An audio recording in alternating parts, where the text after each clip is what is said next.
1941년 12월 7일 일본이 선전포고 없이 이 미국의 영토인 하와이 진주만을 공격했습니다. 이 별다른 준비를 미국이 하지 못하고 있었기 때문에 이 일본의 공격으로 미국은 7척의 전함 가운데 5척을 잃었고요. 미국 항공기 200여 대가 일본의 공격 앞에 속절없이 다 파괴되었습니다.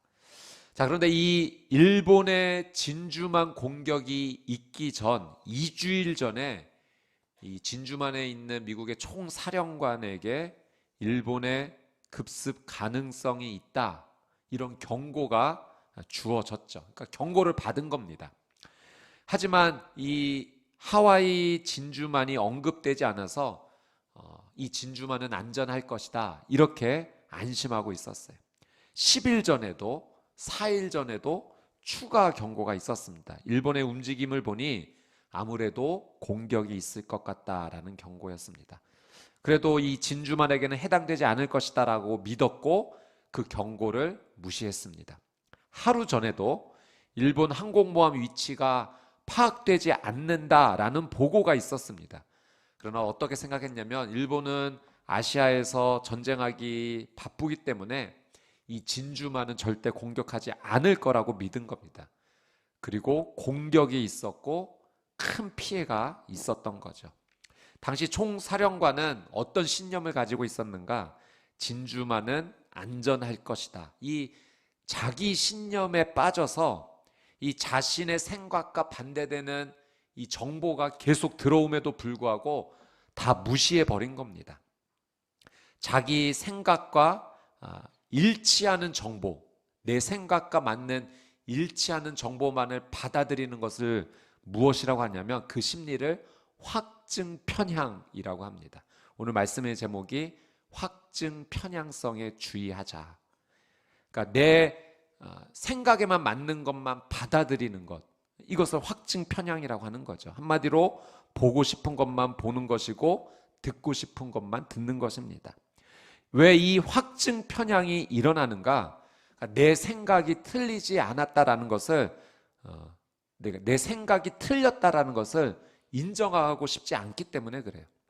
여러분, 우리가 인정하지 않는다고 해서 그 옳은 정보나 증거가 사라지는 것은 아니지 않습니까?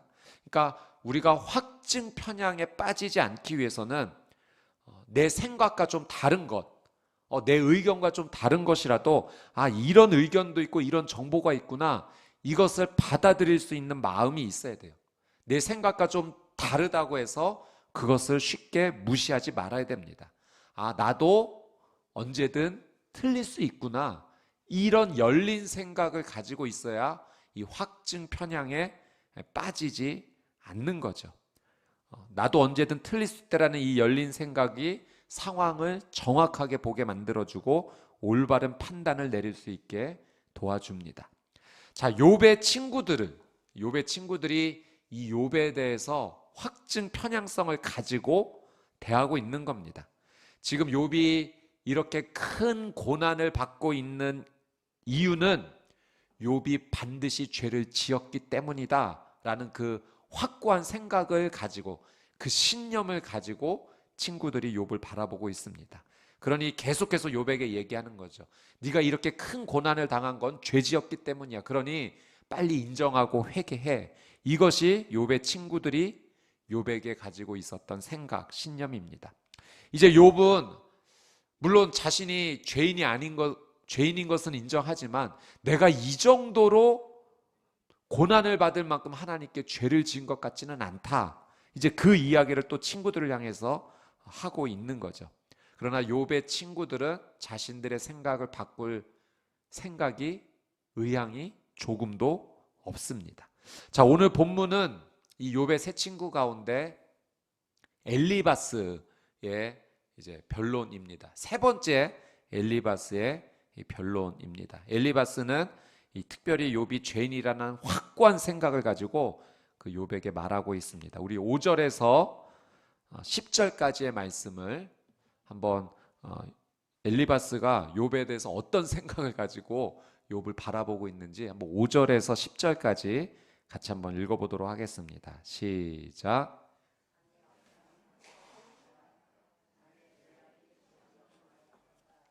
자네는 이유 없이 형제에게 담보를 요구했고 사람들의 옷을 벗겨 버렸네.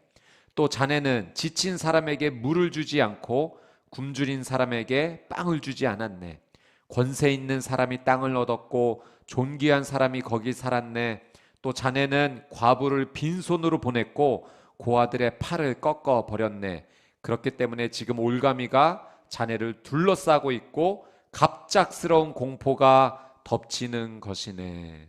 자, 엘리바스가 욥에게 무엇이라 얘기했냐면 너는 형제들에게 담보 요구했지 않냐. 사람들의 옷을 벗겨버렸고 굶주린 사람에게는 먹을 것도 주지 않았고 과부와 고아의 이 연약한 자들을 너는 괴롭혔지 않았느냐. 지금 이 말을 하고 있어요. 아주 확신 있게 욥에 대해서 말하고 있는데 이게 실제로 있었던 일인가? 실제로 있었던 일이 아니라 엘리바스가 이 욥을 바라보면서 이런 정도의 고난을 받을 정도면 너는 정말 큰 죄 지은 거다라고 추정하면서 너는 이렇게 했을 것이다. 그러니까 아직 확실하지도 않은 증거를 가지고 아주 확신 있게 엘리바스가 추정해서 말하고 있는 것입니다. 그러니까 자신의 말을 정당화하기 위해서 욥에게 죄를 만들어서 어떻게 보면 뒤집어 씌우고 있는 겁니다. 엘리바스는 어떤 생각을 하고 있었냐면 이 욥이 지금 하나님을 모독하고 있다 이런 생각을 가지고 있어요. 그 욥이 이런 얘기를 했죠. 악인들이 즉각적으로 다 하나님의 심판을 받는 것은 아니다 이런 말을 했어요. 그랬더니 엘리바스가 생각하기를 지금 욥이 하나님의 전능하심을 무시하고 있다. 하나님께서 악인들을 심판하지 못할 만큼 능력이 없으시다. 그 사실로 받아들인 겁니다. 그래서 지금 욥이 하나님을 모독한다라고 하면서 지금 이 세 번째 변론에서는 아주 강력하게 이렇게 비난하면서 다가오고 있는 거죠. 욥이 하나님을 모독했는가? 성경 말씀 욥기를 보면 이 욥이 하나님을 모독하지는 않았습니다. 말씀에 보면 욥은 자신의 고난 앞에서 입술로 하나님께 죄짓지 않았다라고 분명히 기록을 하고 있죠. 욥은 하나님의 주권을 인정했습니다. 그러니까 자신의 고난까지도 하나님의 역사로 받아들였어요. 다만 이런 심각한 고난이 온 것에 대해서 그 인간적인 상황으로 하나님을 다 이해하지는 못했던 거예요. 그래서 하나님 정말 이해하지 못하겠습니다. 내가 받아들이지를 못하겠습니다라고 하나님 앞에 그 투정의 말을 그 괴로움을 토로했던 것이죠. 자, 이 엘리바스 욥의 친구인 엘리바스의 신앙관 하나님에 대한 인식이 이 엘리바스는 어떻게 가지고 있었냐면 이 인과응보의 관점을 가지고 하나님을 지금 이해하고 있습니다.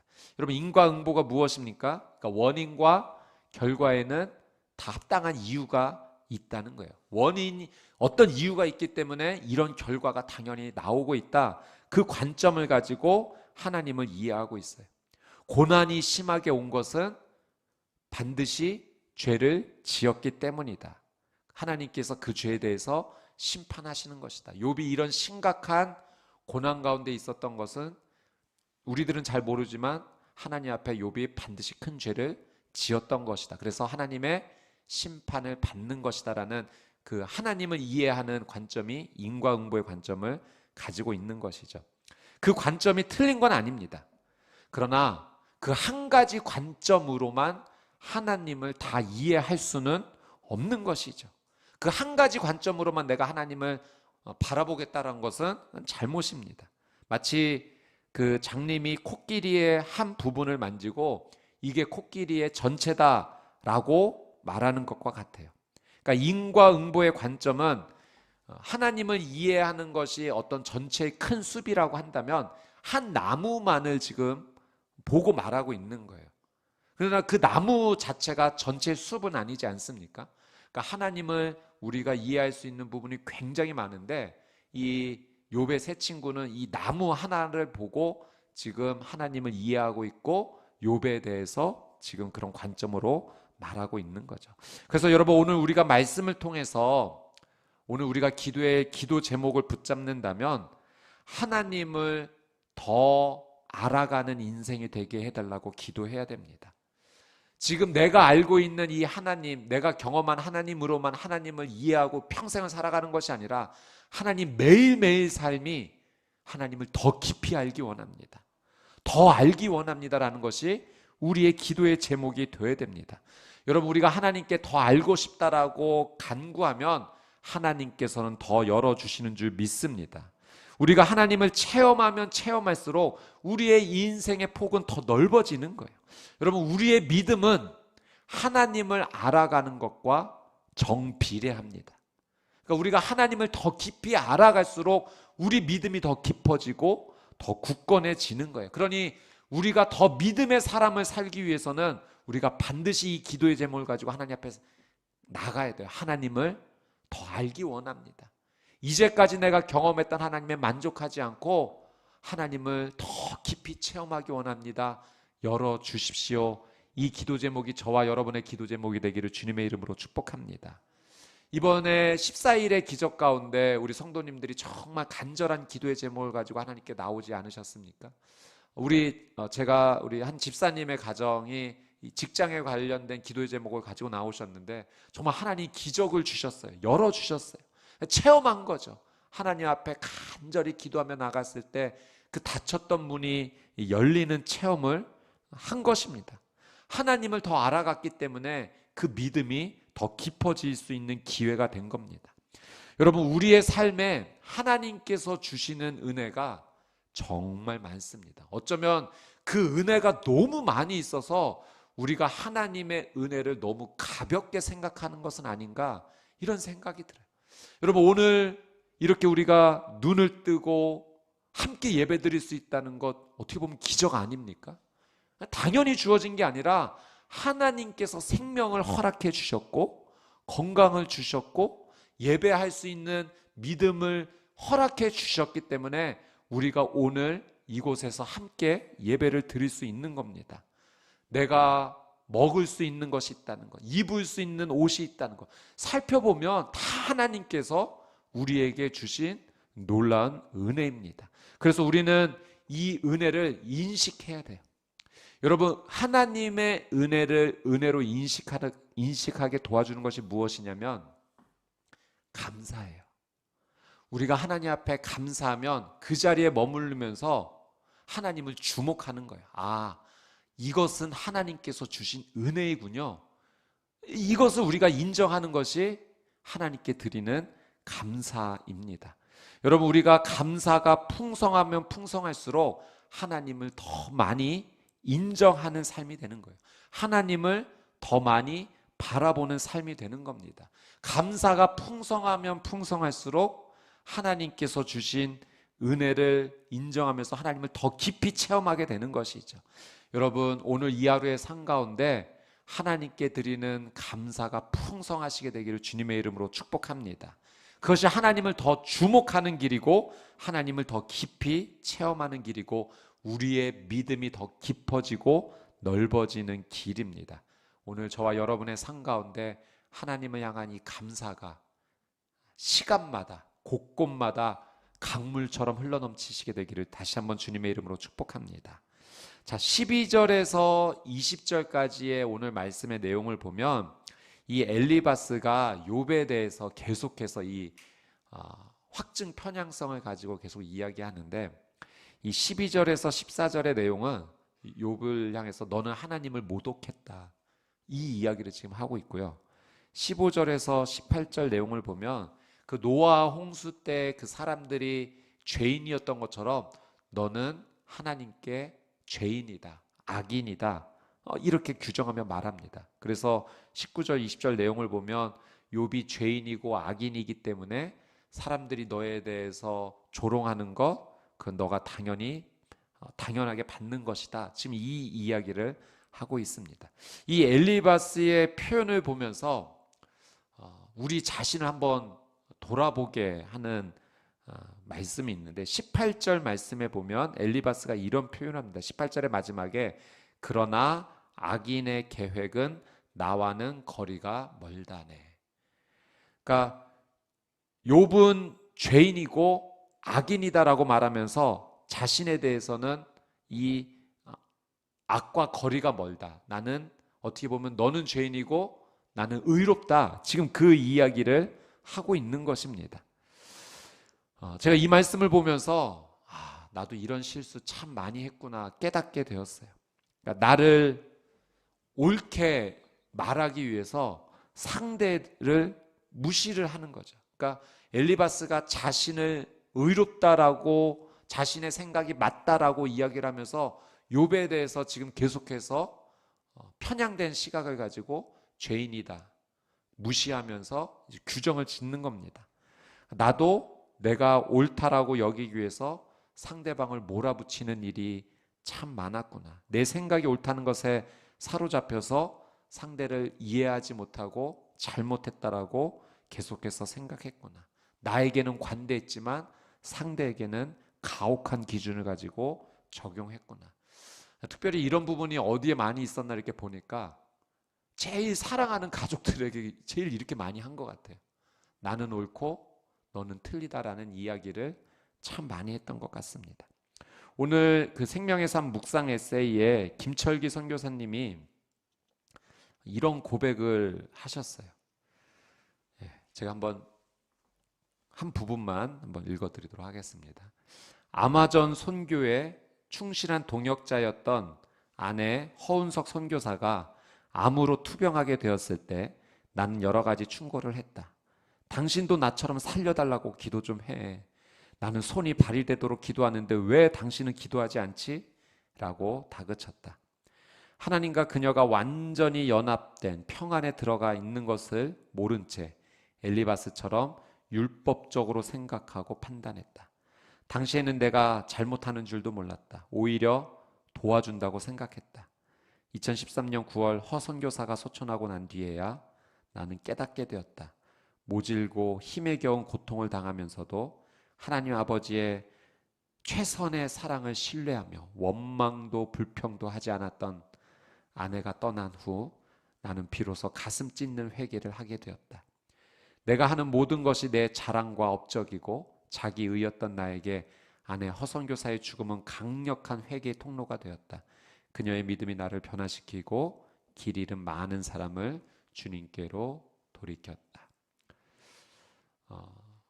우리의 이런 모습이 어쩌면 가장 사랑한다라고 말할 수 있는 사람들에게 혹시 그런데 그렇게 잘못된 부분을 가지고 나아가지는 않는지 한번 돌아보게 됩니다. 또 가족뿐만 아니라 나의 삶의 현장에서 나는 옳고 너는 잘못됐다라는 이런 시각을 가지고 나아가고 있지는 않는지 돌아보게 됩니다. 누가복음 6장 37절에 이런 말씀이 있습니다. 누가복음 6장 37절 말씀. 남을 판단하지 말라. 그러면 너희도 판단받지 않을 것이다. 남을 정죄하지 말라. 그러면 너희도 정죄받지 않을 것이다. 용서하라. 그러면 너희도 용서받을 것이다. 오늘 말씀 앞에서 회개하게 됩니다. 판단했던 죄, 정죄했던 죄, 용서하지 못했던 모습, 이 모습을 가지고 하나님 앞에 나아가게 됩니다. 하나님 용서해 주십시오. 이해하지 못하고 몰아붙였던 내 잘못을 보게 됩니다. 나에게는 관대하고 상대에게는 가혹했던 내 모습을 주님 용서해 주십시오. 여러분, 우리의 인생을 잘 살기 위해서는 오늘 이 하루가 중요합니다. 오늘 이 하루가 모여서 우리의 인생이 되는 거예요. 그러니 오늘 이 하루만 잘 살면 됩니다. 여러분, 오늘 우리에게 주신 말씀 붙잡고 오늘 회개하면서 하나님 사랑하는 삶 살게 해 주십시오. 이해하고 용서하는 삶 살게 해 주십시오. 오늘 이 하루 하나님 은혜 더 감사하는 하루 되게 해주셔서 오늘 이 하루만이라도 하나님을 더 깊게 누리는 하루 되게 해주십시오. 하루만 잘하겠습니다. 오늘 이 하루 승리하게 해주십시오. 오늘 이 하루 믿음으로 주님께 올려드리며 감사하고 회개하고 주님 앞에 모든 것을 맡기는 저와 여러분의 삶이 되시기를 주님의 이름으로 축복합니다. 아멘.